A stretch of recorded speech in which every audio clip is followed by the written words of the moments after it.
This time, we will be discussing on the way of the Bodhisattva, or Bodhisattva's way of life.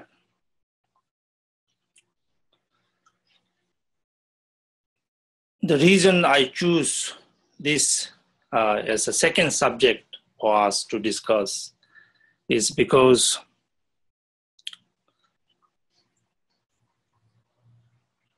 the author of Also My Perfect Teacher, the text which we discussed last time, he was in fact regarded as the emanation of Shantideva.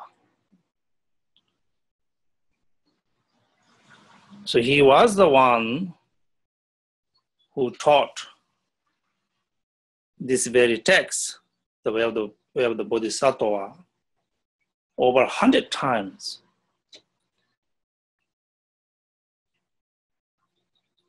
And it is that all he possessed was his monk's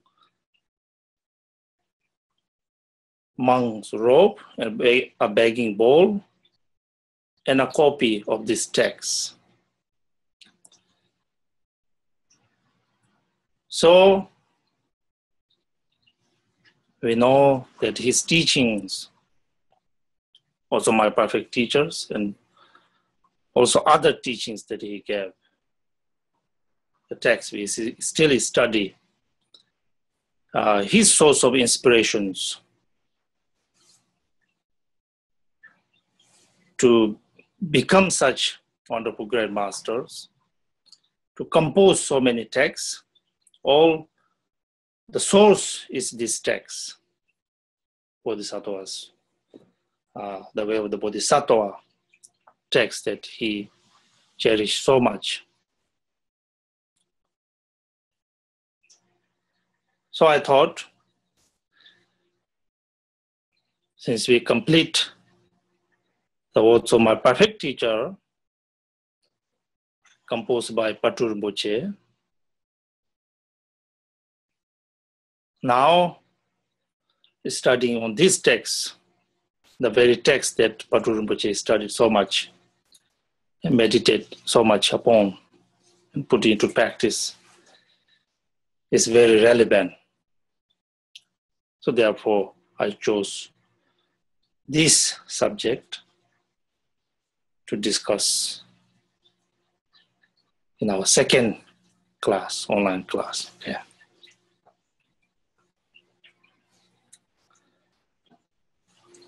So I'm very excited, not only this text, I am planning to continue other texts, on the other texts that I have listed on Orgyen's website. So I'm looking forward to many things, many discussions yet to come. Okay.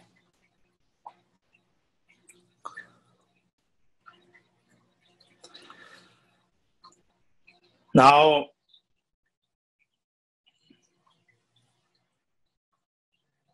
when we study Buddha Dharma, it must be something different. Different than when we study at schools, college, universities. When you come to study Buddha Dharma, it must be a little bit different, in a different environment, from a different mindset. You have to study, so that whatever we study do not become just an intellectual exercise, but this will cause for profound transformations in our minds. So in order that different make this discussion different than our usual study, what we have to do is prayers before and after teachings. As I usually do, we will first begin with silent meditations, and then we'll do this refuge and bodhicitta, continue on mandala offering, and then the request for teachings.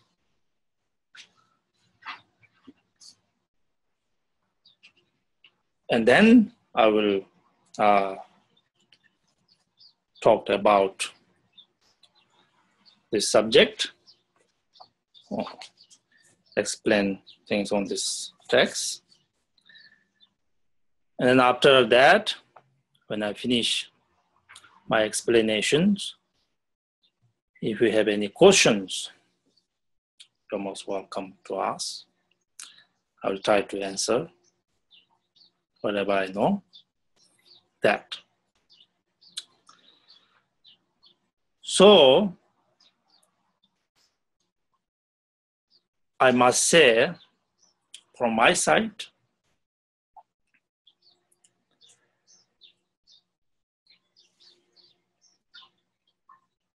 I generate bodhicitta.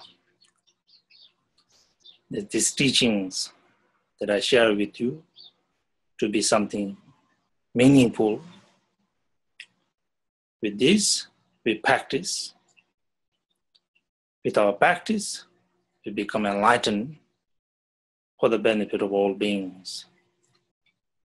On my side, I will make sure that bodhicitta is generated, as well as I invoke the blessings of the lineage masters.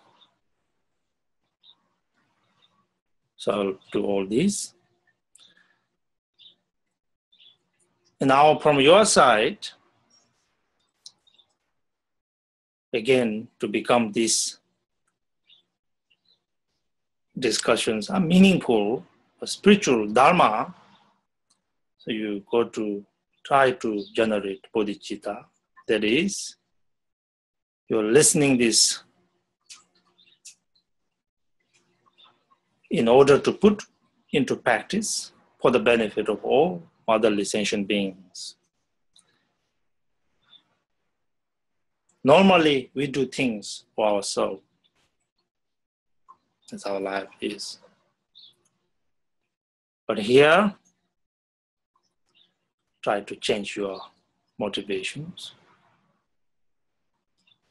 Every word that you listen, all for the benefit of all sentient beings, and to become enlightened. Like that, I hope you have the right mind when you listen to my explanation. Very important. This will define us, whether these discussions is Dharma or just like a school, you know. Okay, so here I want to share this also with you. Buddha said these 4 lines, we call 4 metaphors, to all the Dharma people. What kind of mindset you should have. He said, noble sons, you should give rise to the concept of yourself as a sick person, given that lots of karmas and afflictive emotions, so much there.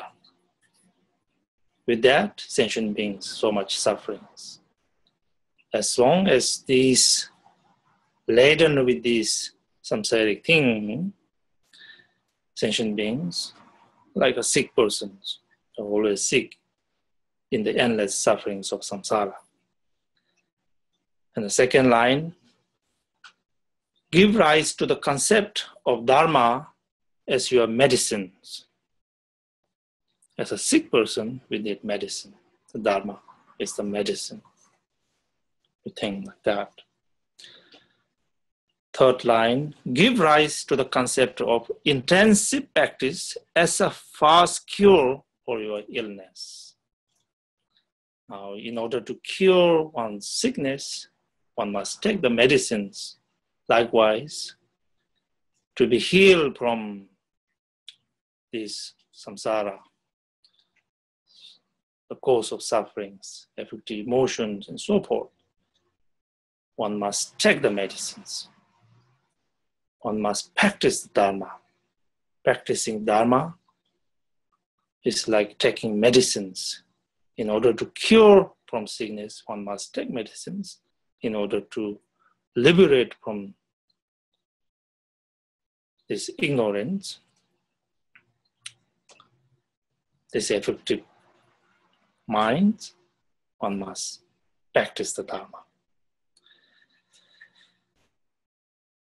Fourth line, give rise to the concept of your spiritual guide as a learned physician. Your spiritual guide, all the Buddhas, Bodhisattvas are the perfect teacher, perfect physicians who exactly know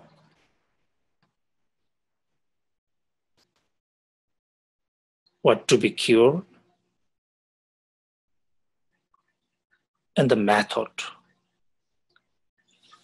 Okay. With that, now let us first sit for a few minutes in silence, and then we will begin.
Okay.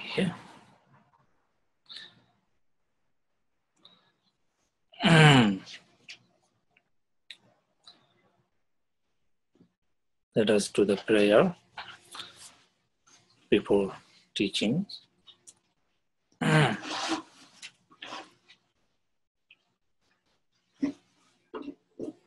Sanje Jendan Zoji Chonan Chanju Badun Ane Jasu Dagi Yenzo Jibe Sananji Dola Benje Sanje Rumbashu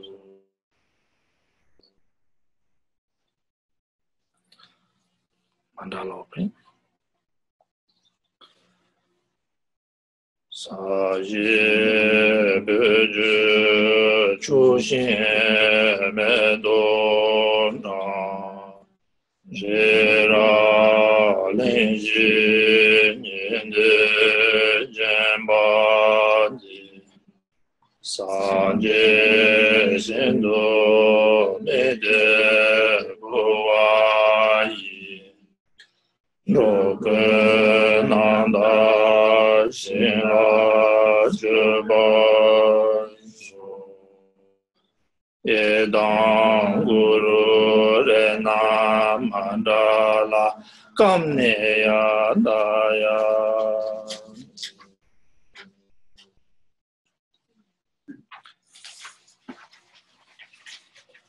Senje Nanje Sambadha Loi Cheda Chitawa Chejon Demo Debai Cheji Kolo Godu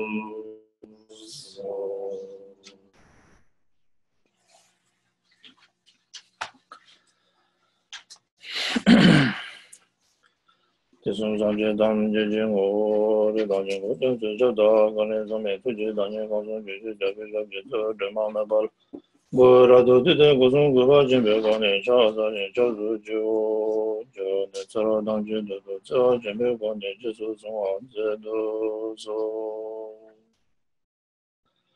Kange Shazan Taye Mengo Gazan Zumbe Dangda Yin Zembe Zembe Zembe Sari Dogan Mende Jezi Juru Ajun Dama Muni Shirin Jide Sunji Kongwan Chak Tong Pema Gabi Shabe Terin Dalu Ye Zo Jong Yin Zone Peme Dong Buzi Jave Nandro Yin Yin Chu Sensu Pechi Yin Ten So Ba Pema June Dalu Ye Zo Jong Kangi Dala Riba La Bandang Doji Den Jime Naji Den So Papa Sadong Gu Jien La Muju Den Jien La Me Da Ye Jong Chida Jari Sebo Shiwa La Nanda Chudi Sari Sang Ma Chidong Ma Rang Zhu Jime Chuji Wangbo So Wa De Omin Chuji Yin Ji Po Long Ne Zung San Ji Kun Ji Ho Ni Na Sin Chu Gu Ngan Sun Ten Zi Zawe La Me Sha La So Wa De Gang Da Zhu Zhu Dong Gi Ji Ten Na De Shi Fang Ma Ju Ba Kang Su Da Ten Ti Dun Di Chuji Charan Be Ji Sen Ban De Ba Ta Dan Di Shi Shi La Yi Ke Dan De Dan Di Jing Ge Rum Da Na Mi Ke Nan Dwa Kunji Da Ge Ji Zamba Tam Ji Ke Du Chu Chang Ti Ju Ji Ma Ju Na Ge Ta Dan Sen Je Dan Ji Da Wa Dan De Yu Ju Tan De Ba Ju Ji Tong Ha Da Tong Ha Ji Ju Da Da Wa Ju Ji Tong Ha Me Be Da Wa Dan Ba Da Men Da Wa Ju Ji Ye Rin Cha Dan Ni Dan Da Wi Tang Nyum Chen Bu Ngang La Sen La Du Ne Ba Ju Ji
Okay.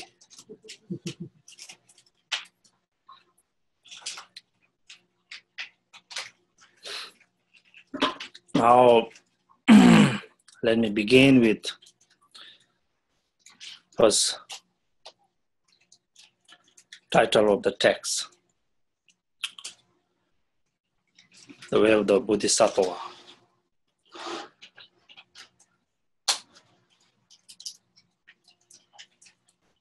In Sanskrit,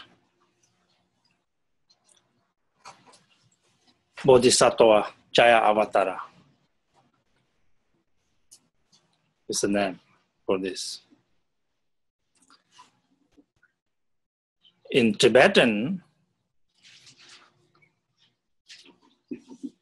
Changshu Sempi Chöpala Jupa is the Tibetan name for this. So, for Sanskrit name, Bodhisattva Jaya Avatara, Bodhi, Tibetan Changshu, Chang, which means thoroughly purified. Chup means endowed with all qualities. So that which translated into English as enlightenment.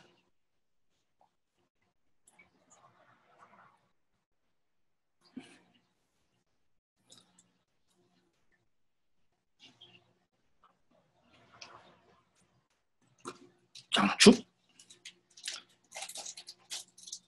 Sanskrit Sattva, which means in Tibetan was Sempa, that which translated into English as a heroic being, most brave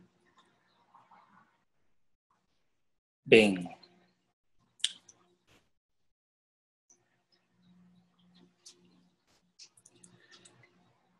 Sanskrit Charya, Bodhisattva Charya, which Tibetan is Chöpa, which translated into English as activity, right? In Sanskrit, Bodhisattva Jaya Avatara,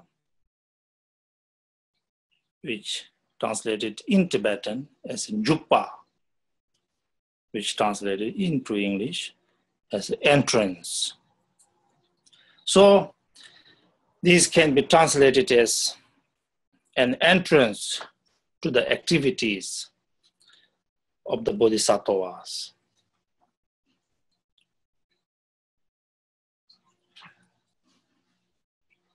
But, here we have the translation, the way of the Bodhisattvas, which in fact catch the essence of the title. So it is a tradition in Tibetan text that we use this at the beginning, the Sanskrit name, because so many reasons. Remind ourselves the kindness of the great translators of the past. So much effort that translated everything from Sanskrit to Tibetan. In fact, all the, Buddha's own word, we call Kanjur, which is over 100 volumes.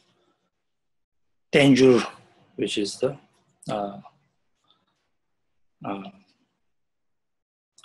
treatises written by, great Indian Pandhitas Tenjur, all collected in Tenjur, which has over 200 volumes. It's usually all at the beginning, we use this title in Sanskrit, and then translate into Tibetan. So anyway, title of this text in Sanskrit is Bodhisattva Chayavatara, Tibetan is Changshu Sempi Chopalanjupa, and in English, The Way of the Bodhisattva. Okay.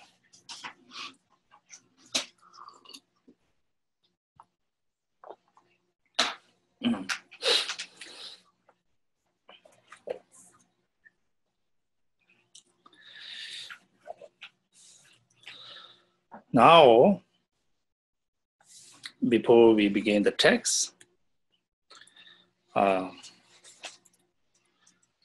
want to share first this so-called 5 types of preliminary assessment, usually in our lineage when we do teachings on these kind of treatises. We always use this so-called 5 types of preliminary assessment. So these 5 types of preliminary assessments are, first, the author of the treatise. Second, the scriptural sources of the treatise. Third, general tendencies of the treatises. Fourth, general synopsis of the treatise. Fifth, the purpose of the treatise. So when one knows these 5, one will have a basic overview of the text, of the teachings, what this teachings is all about.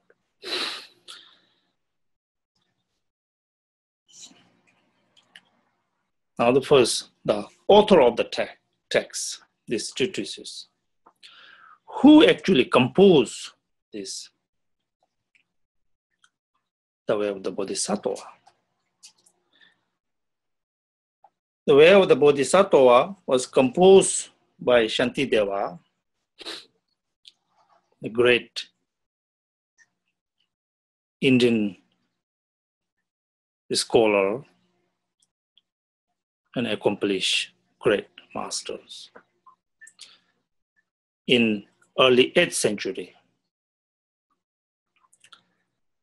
He was in fact a prince in India. And as a prince, he grew up in a luxurious situation.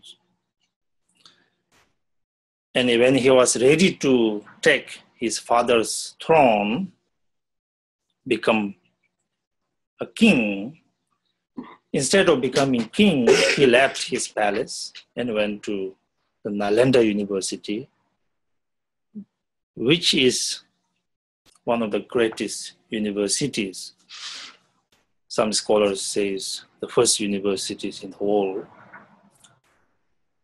But anyway, a great learning center at the time, where lots of scholars and masters all together do teachings and practice there. So he went there and became monk instead. And he was named Shantideva.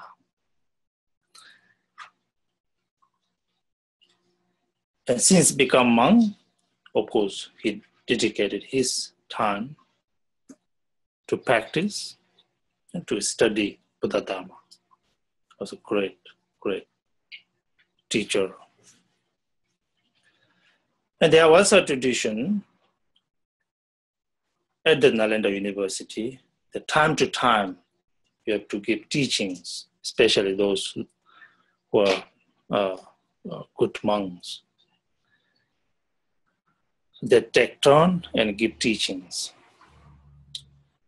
And when it comes to Shantideva's turn, he sat on the throne and he asked his audience,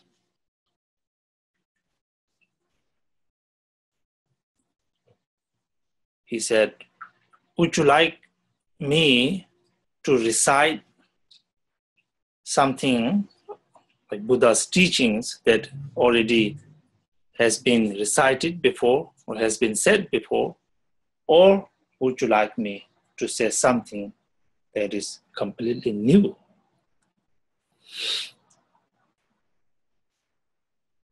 And for some reason, all the audience raised their hand and said, yes, we want something. We want to hear something that we have never heard before. So when they said this, then he was ready to teach something that has never been said before. So the teaching he began was this, the way of the Bodhisattva. So he began teaching.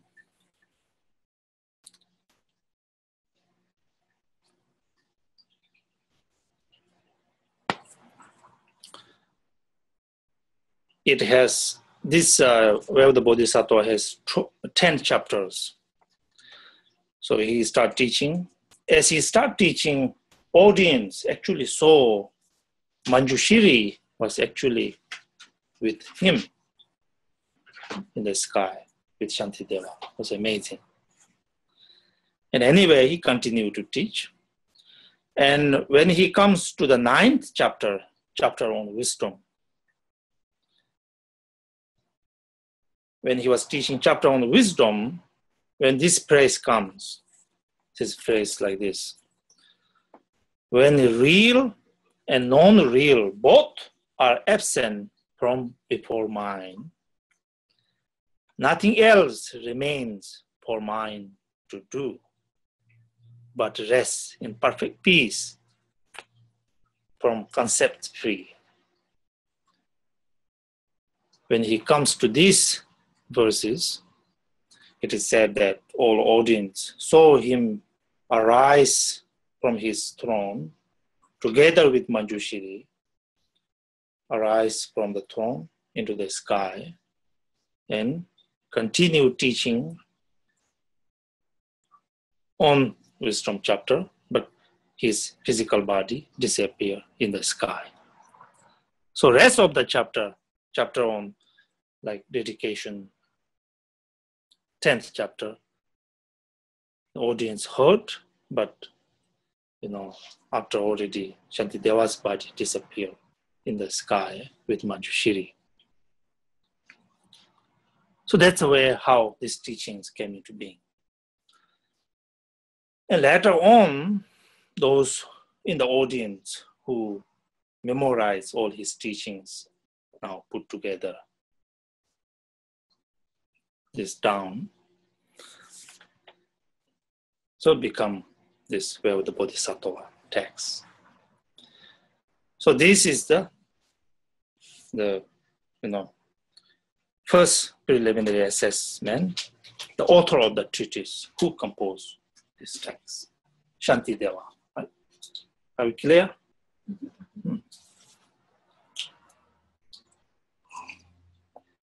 Second, the scriptural sources of the treatise. The scriptural sources of the treatise is three Pitakas. As we know, in Buddha's teachings, we divide into tantric teachings, sutric teachings. Within sutric teachings, then there are Vinaya Pitaka, Sutra Pitaka, and Abhidhamma Pitaka. So sources of these teachings are three Pitakas, but mainly drawn from Sutra Pitaka. So Third, general tendencies of the treatise. That is, now again, we have two whole teachings of the Buddha Dharma, tantric teachings and sutric teachings. Within Sutric teaching, there are two, more of a lower vehicles teaching and higher vehicle Mahayana teachings. So these texts belong to the Sutric teachings, not to the Tantric teaching, but Sutric teaching. Within Sutric teaching, not to the lower vehicles teaching, but Mahayana, great vehicles teaching. Okay. Okay. Fourth, general synopsis of the treatise.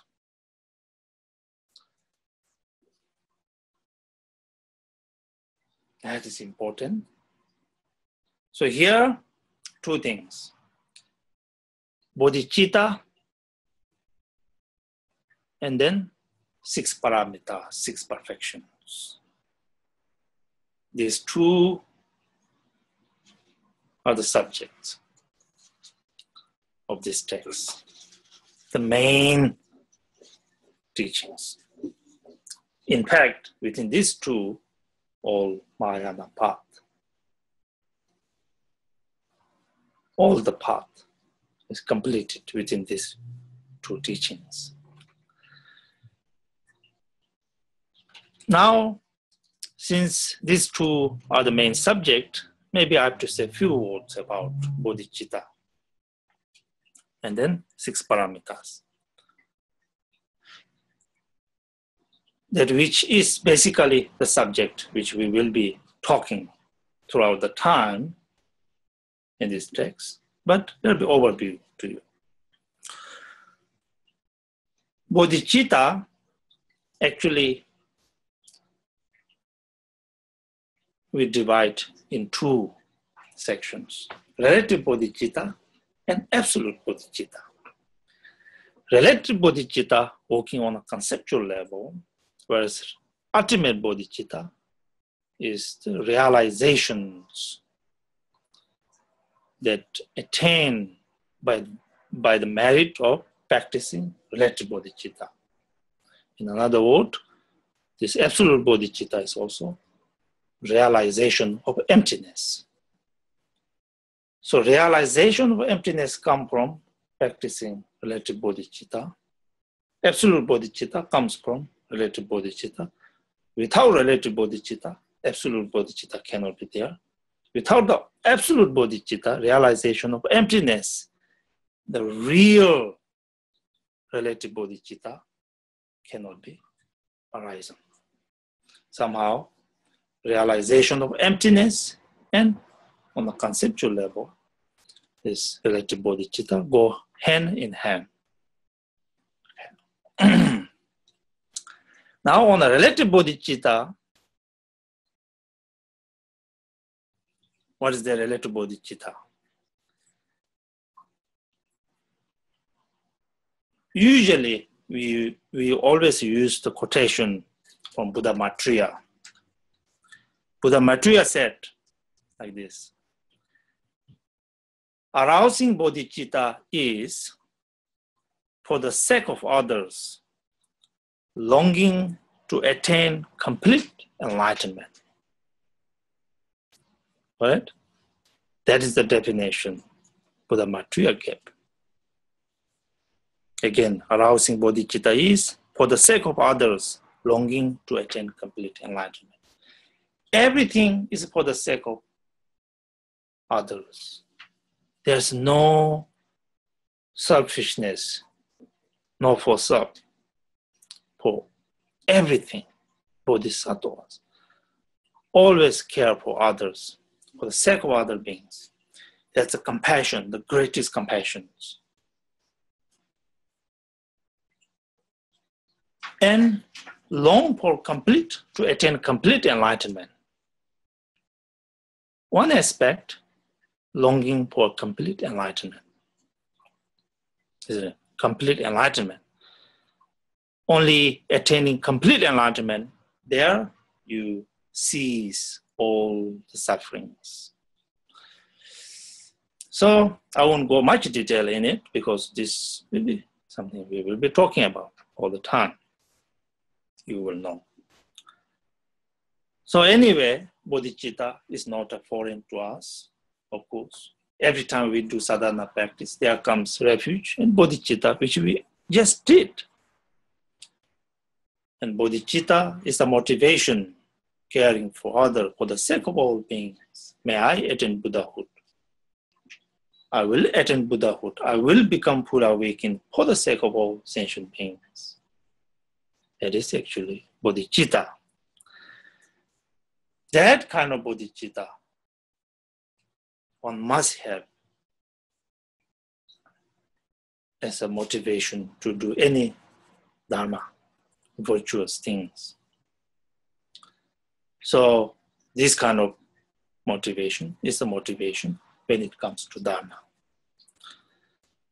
So of course, it's very important to have, very, very important to know about these motivations. It is said that Buddhas of the past had generated this motivation, and then based on that, they attain enlightenment. Present Buddhas have this. Future Buddha will attain Buddhahood based on this motivation. So, most important. Very, very important. So that which is very, very important is the subject of this text. That's why I'm so excited to talk about. Very excited, which is very important. Because whether there is or is not defines our activities as a dharma or not dharma. So of course it is very important. Right? Now,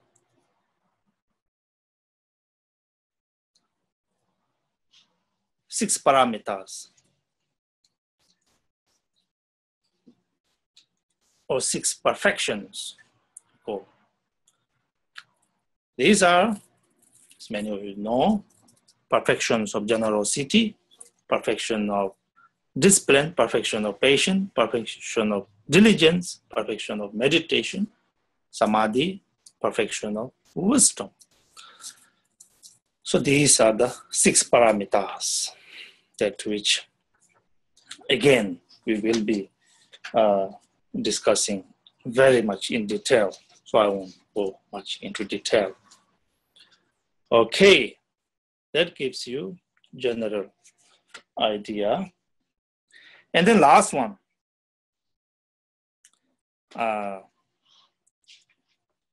Regards to the preliminary assessment.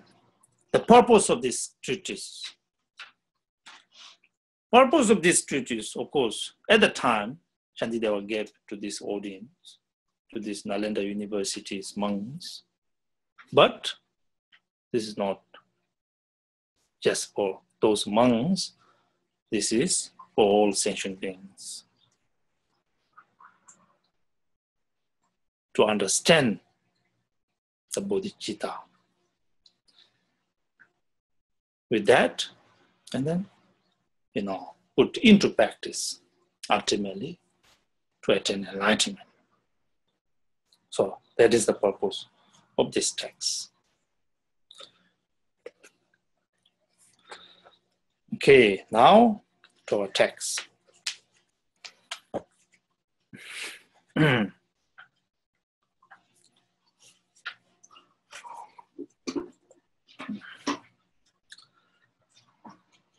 The first chapter, Excellence of Bodhicitta.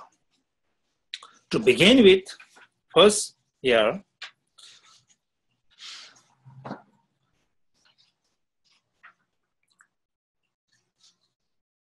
the homage.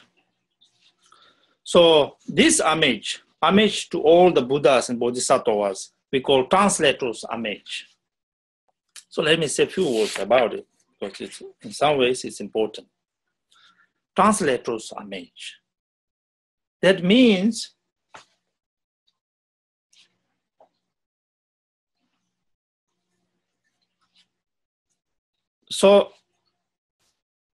translators identifies which Pitaka these teachings belong. A little bit of a background story here. As we know, the really big movement, Dharma teachings, translating movement, started in 7th century at the time of King Songtsen Gampo. In 8th century, Guru Pama Sambhava came, Trisong Detsen, King Trisong Detsen, 8th century, Guru Pama Sambhava came, and all paramitas, scholars and translators, together they completed translations of all the teachings. In 9th century, another king, Rinpoche, what a great king. In his time, in 9th century, he decided to revise all the translations that has been translated before.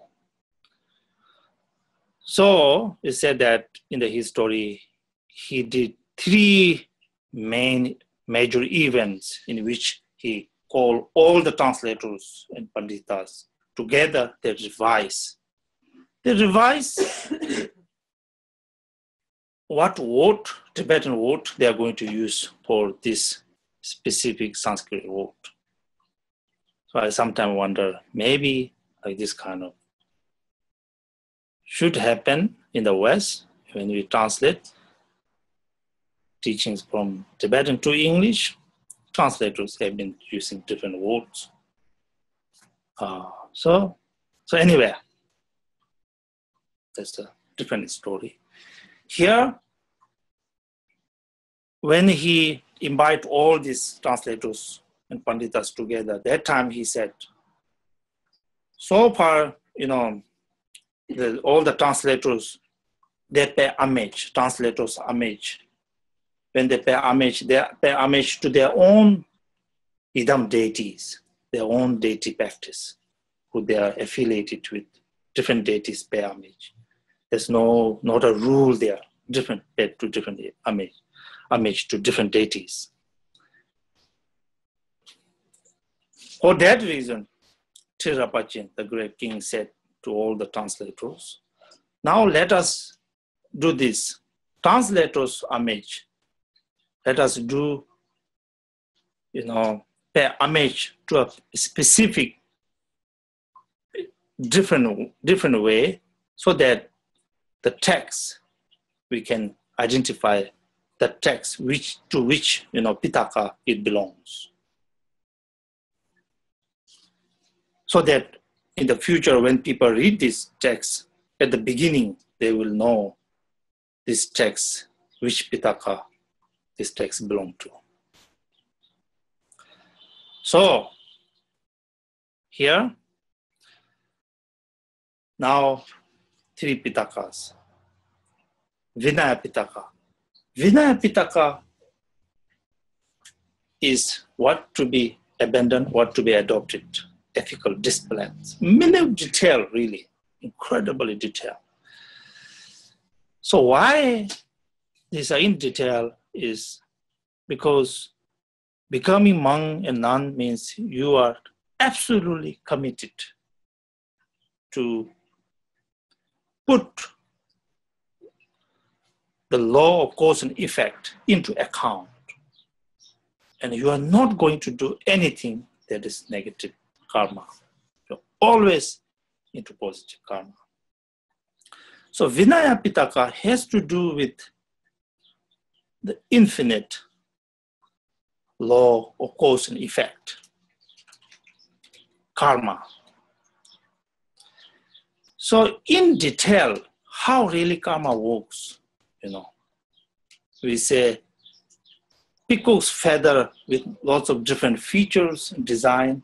Each comes from causes and conditions, but unless you are omniscient, ordinary mind cannot fathom that in detail, in minute detail.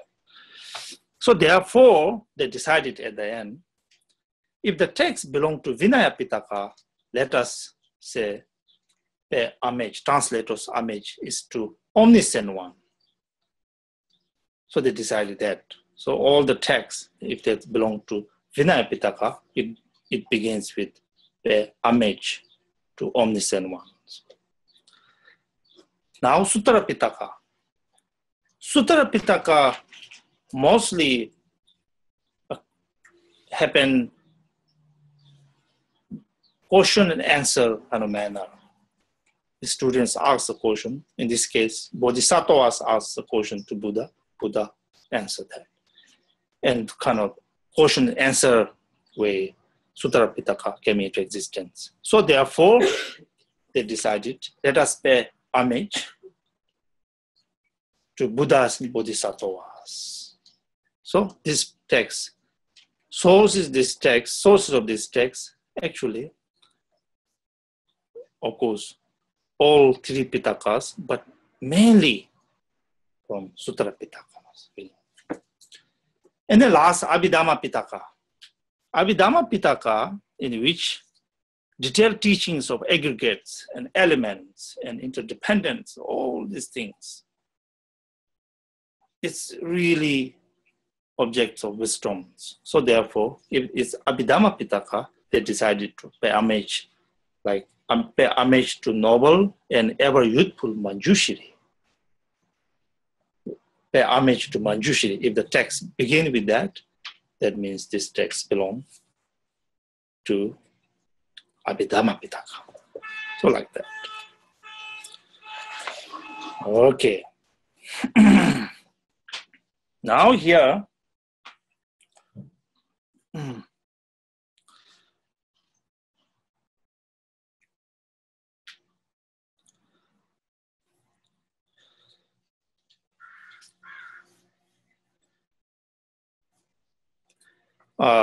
we call 4 prerequisites. Usually text begins like that. That is paying homage, pledging to compose this text, taking a humble attitude, generating joy. These are the 4 prerequisites.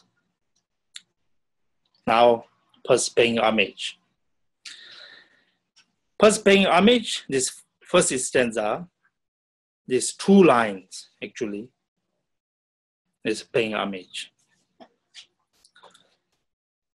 This 2 lines says, to those who go in bliss, the Dharmakaya they possess, and all their heirs. So here, Shantideva first give homage to the 3 jewels. Buddha jewel, Dhamma jewel, and Sangha jewel. Buddha jewel is to those who go in bliss, means Buddha jewel. We usually say in Tibetan, Lam Dewa Changshuchi Lam Latene, Dribu Dewa Sanjechi Kopang, which means through the bliss path of Bodhisattva to the bliss state, to the blissful state of enlightenment. So all has to do with bliss or joy, so much peace. Bodhisattva's path is part of peace, part of joy, part of bliss.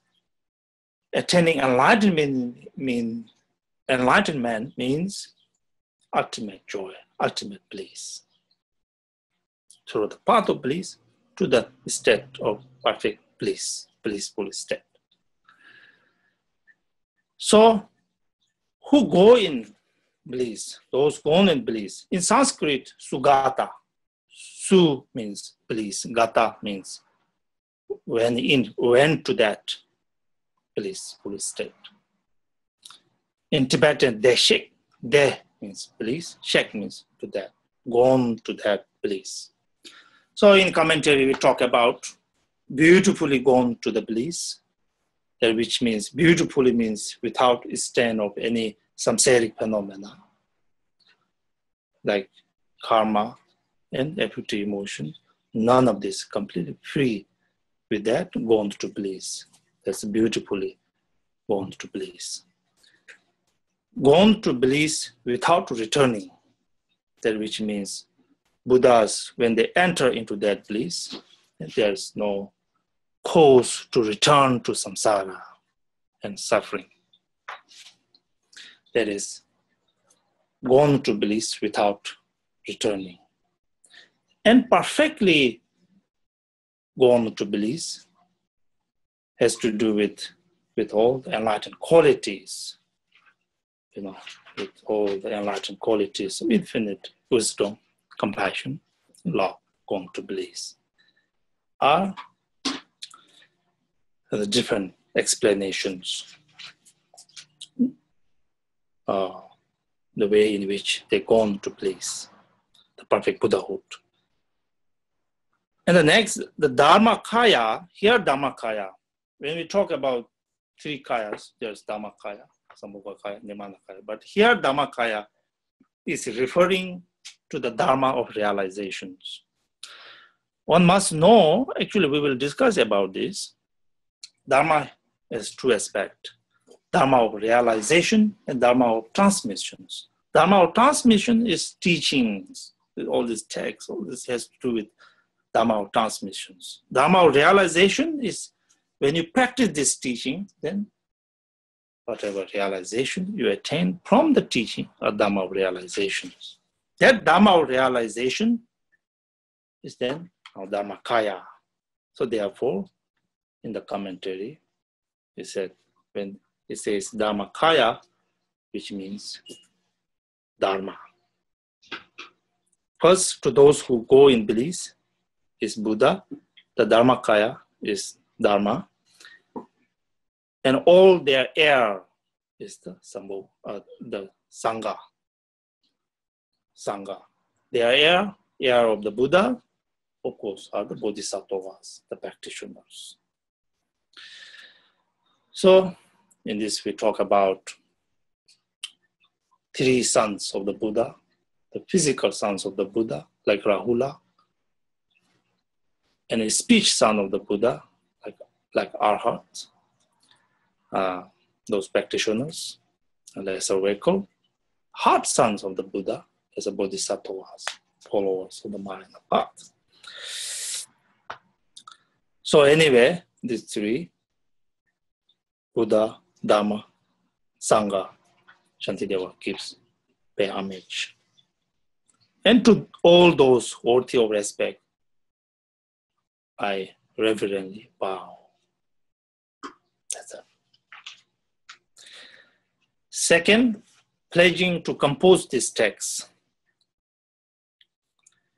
These last two lines. Says, according to the scripture, I shall now in brief describe the practice of the Bodhisattva disciplines. According to the scripture, here means it's not something that he's going to make up things. Sounds good, he's going to make up things. But based on according to the scripture, that, three Pitakas, mainly based on Sutra Pitakas, as well as his teachers. So I shall now describe, the practice of the Bodhisattva disciplines. Here, Bodhisattva's disciplines. So now, what is Bodhisattva's disciplines? We talk about three kinds of disciplines, Bodhisattva's disciplines. Discipline of refraining from all that is negative actions. That is the subject of this text. We're going to talk about in detail how non-virtuous actions are bad and how it's important to abstain from them. That is Bodhisattva's discipline of abstaining from all negative actions. And then Bodhisattva's disciplines of engaging all that is positive, virtuous. That is again discipline. Like generating Bodhichitta, undertaking so much, effort to practice, 6 paramitas. And then third discipline is disciplines of benefiting all sentient beings. Discipline, that's also discipline. Whatever way brings benefit to others. That is,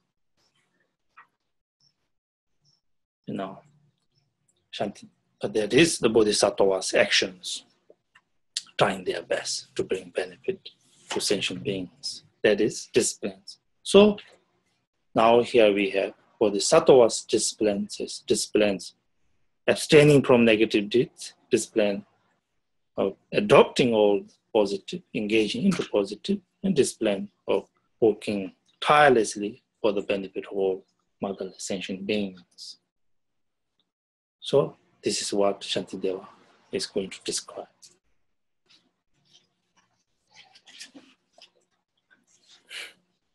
Next, second stanza is taking of a humble attitude. Well,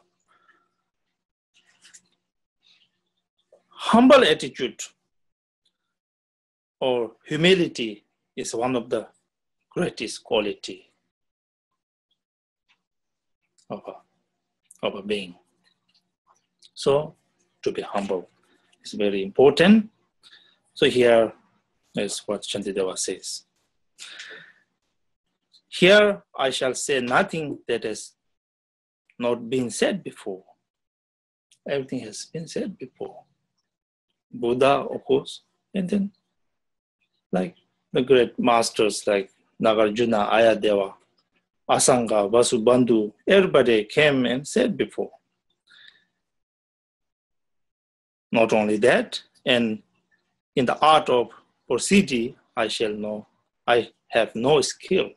He doesn't have any skill elegantly writing or anything. Therefore, he doesn't have any thought that this will be a great benefit to beings. Doesn't hope that much.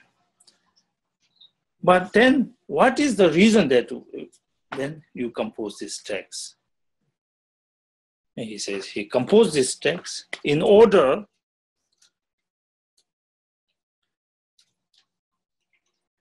to only habituate my mind with the teachings of the Bodhichitta, with the six perfections, kind of to familiarize, to habituate in that disciplines. For that only reason, I composed this text. Next stanza is immediately after that, is we call generating joy. Here Shantideva a little bit lift up his attitude, his kind of, instead of just humble being too low, he lift up his attitude. Here he says, by doing this, by writing this, by teaching this, my faith will be strengthened. What a great thing to do. Here he must generate joy because this is part of the joyful path. So at the same time, there's a danger of becoming arrogant. So he must take the humble path. Humility is the best quality. But at the same time, then generate a joy that what he is doing is after all a great benefit, which will strengthen his faith. And he will grow accustomed to the virtuous way, Bodhisattva's path, not only for himself, but also for others. May profit to his teachings, those who are equal to him in fortune. This will bring a great benefit to others, to those, especially who are equal to him in fortune, will receive great benefit. So here we generate this joy.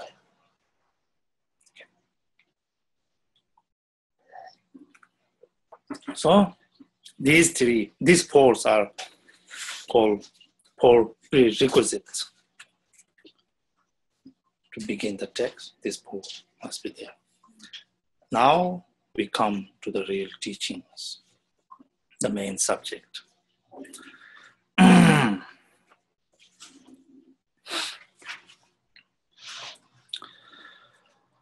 For the main subject,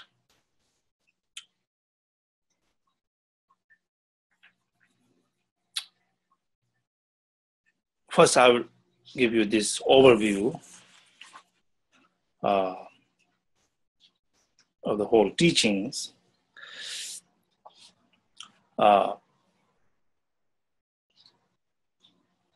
This whatever I will be explaining will be based on Kunzang Palden, the great scholar, Nyingma scholar, who was actually direct disciple of Patu Rinpoche. So I'll base all this outlining the text based on his commentary. And his commentary, of course, based on Patu Rinpoche's teachings. So when Patu Rinpoche teach this text, given that he always teach this text, over 100 times, whenever he teaches, he put this, the way of the Bodhisattva, into 3 main sections, main categories. Based on the Nagarjuna's teachings, the prayers, may Bodhichitta, precious and sublime, this one, arise where it has not yet come to be, and where it has arisen, may it never fail, but grow and flourish ever more and more. This beautiful line, so beautiful. So Patu Rinpoche used to teach this whole text based on this overview, this text based on this prayer. So here we have 10 chapters. But first 9 chapters, first chapter, among 9 chapters, first 3 chapters. First 3 chapters are for arising bodhicitta, where it has not yet come to be, where it has not been generated. That's how we begin. First 3 chapters talks about that, how to generate, to begin the bodhicitta. Beautiful. In these 3 chapters, in order to engage in bodhicitta, in order to generate bodhicitta, what we need? Shantideva, first chapter, talks about the excellence of the bodhicitta. Or in another word, benefit of the bodhicitta. What benefit is there for bodhicitta? If you generate bodhicitta, what happens? So much in detail, wonderful explanations, of course. First chapter. Second chapter, confessions. Here we say confession, but basically it's second chapter and third chapter, kind of linked together. 7 branch or 8 branch prayers. In order to generate bodhicitta, what do we need? Can we just sit and quiet and try to generate? In this case, no. Bodhicitta, in order to arise, there needs lots of causes and conditions. So, 7 branch or 8 branch practices I explained, including confessions. Second chapter, confessions. And third chapter, taking hold of bodhicitta. It's called taking hold of bodhicitta. Really generating bodhicitta. So these 3 chapters are designed to generate bodhicitta where it has not been generated, where it has never been arisen before. These 3 chapters. Next 3 chapters is on this.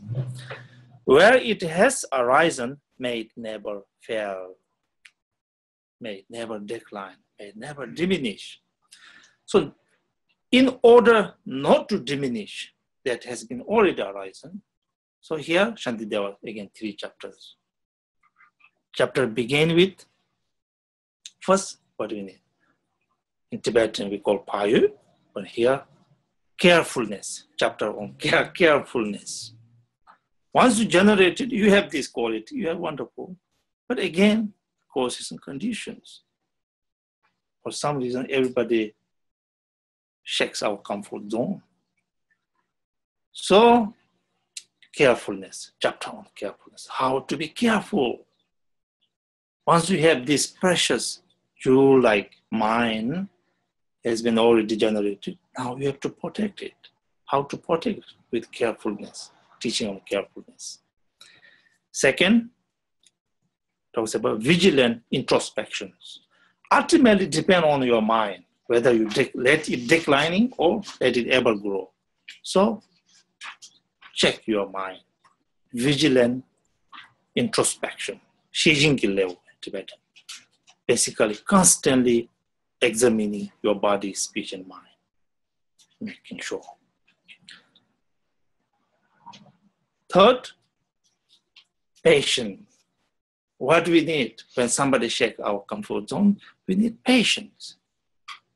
Without patience, we can decline. Whatever is in generated bodhicitta may go again back to square one. So, patience, teaching on patience. So these 3 chapters, chapter on carefulness, vigilant introspection, patience, are designed for where it has, bodhicitta has been arising, may it never fail for that. Now, last 3 chapters is based on this one, but grow and flourish ever more and more. So, in order to grow further more and more, what do we need? We need, first, is effort. Keep on going. Most important, effort. And then what do we need? We need meditations, constantly meditations. And then what do we need? Practice on wisdom. And these 3, not only let it kind of declining, but ever more and more generate. So these 3 chapters are designed mainly for growing the bodhicitta that has already been generated, flourishing ever more and more with practice of effort, with practice of meditation, with practice of wisdom. So, Patrul Rinpoche divide this whole teaching into these 3 main groups. And then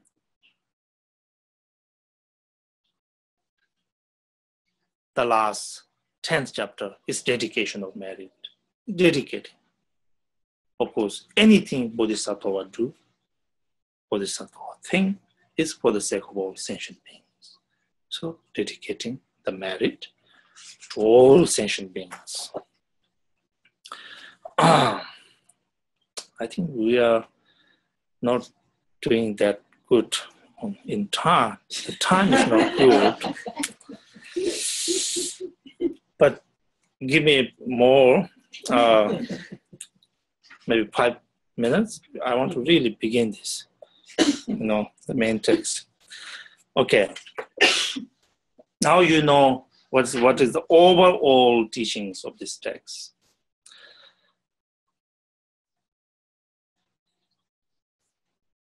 Now we begin the text. Begin the text, first chapter. What's this chapter? In order to generate bodhicitta, first, excellence of bodhicitta. The first chapter is going to talk about excellence, the benefit of the bodhicitta. Benefit of the bodhicitta, speaking of that benefit of bodhicitta, here is how it's outlined. The basis of bodhicitta from which we generated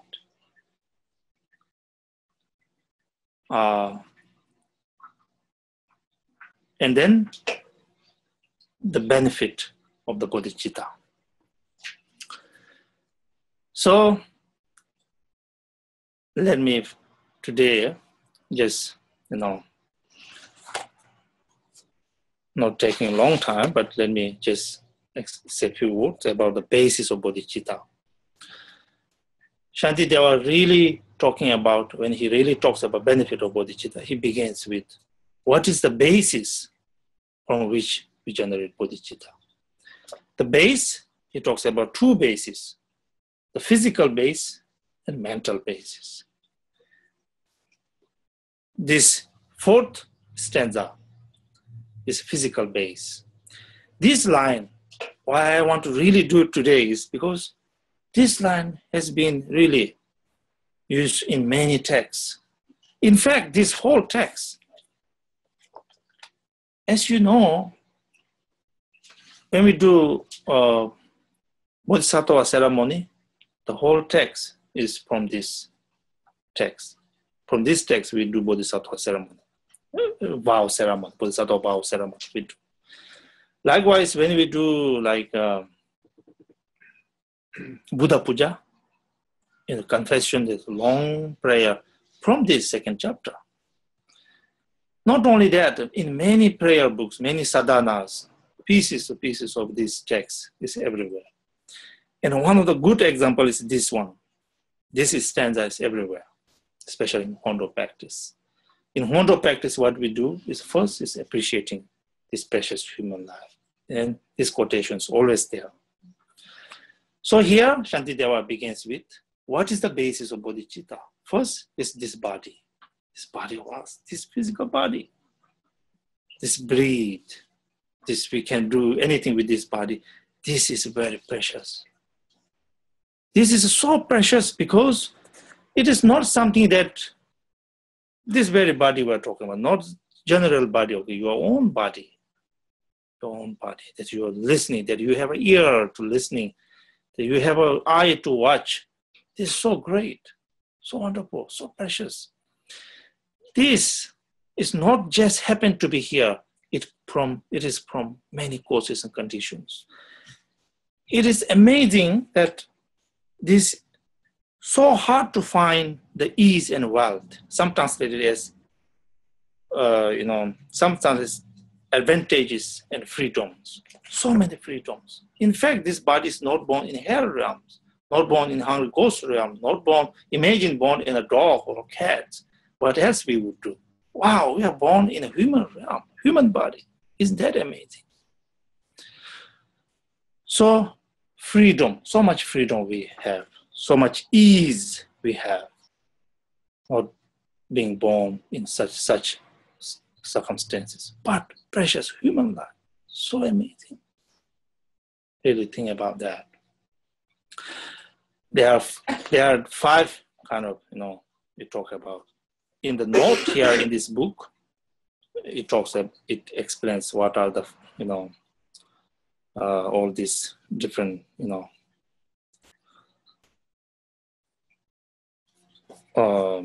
eight kind of unfortunate lives that we are not like that. So all these things, you can look at it. And then wealth, the advantages we have. It's not only born as a human being, but we are born in a place where we encounter Dharma, where Buddha has come. The Dharma still exists. So there are 10 kinds of advantages and wealth. They're enumerated here in this book. You can read later. So all this meant to kind of appreciate this body, this physical body that we have. This is precious human body. So as we know, Hondo practice at the very beginning, we did do this so much without appreciating. So we use this body for something else. In the past, masters said that if this body is just to get something to eat, drink, have some clothes, some place to live, so it's not that different from all the other animals. So what makes us different? Being human is something that we can think more profound than others do in other realms. So Shantideva talks about the very basis of bodhicitta. First is perfect human body. And then the next stanza we will end after this. Next stanza is mental basis. What mental basis from which generate bodhicitta is this interest that you have. You have an interest to join this class. You have a little bit of a faith in your mind. That is so amazing, really, so amazing. And devotion to the Buddha Dharma, so amazing. It is like, I want to read here, just as on a dark night, black with clouds, the sudden lightning glare and all is clearly shown. Likewise, rarely through the Buddha's power, virtuous thoughts arise, brief and transient in the world. So imagine no wisdom, the dark night. Not only with no wisdom, dark night, but all these affective emotions, dark clouds.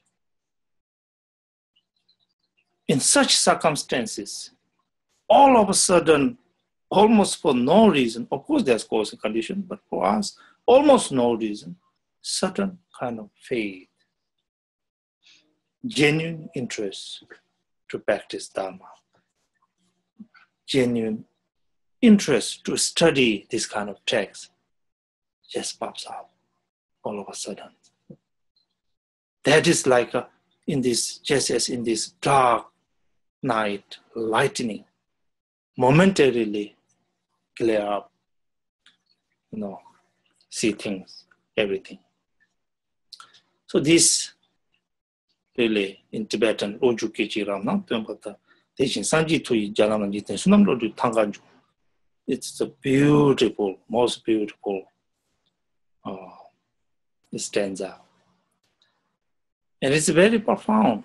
I want you to really give some thoughts about it. And, appreciate this very body